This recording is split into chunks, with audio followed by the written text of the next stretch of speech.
Disabling two-factor authentication on Agoda can help simplify your login process. Follow these steps to turn off this security feature.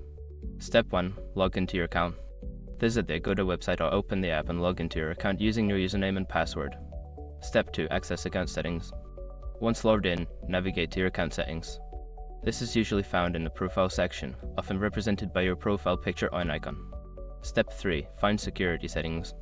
In the account settings menu, look for the security settings or privacy options. This section will contain information about your current authentication methods. Step 4. Disable two-factor authentication. Locate the option for two-factor authentication. There should be a toggle or button to disable it. Click on this option and follow any prompts that appear to confirm your choice. Step 5. Save changes. After disabling two-factor authentication, make sure to save any changes you made. You may receive a confirmation message indicating that the feature has been successfully turned off. Once you have completed these steps, two-factor authentication will be disabled on your Agoda account. Always ensure your account is secure by using a strong password and monitoring your account activity.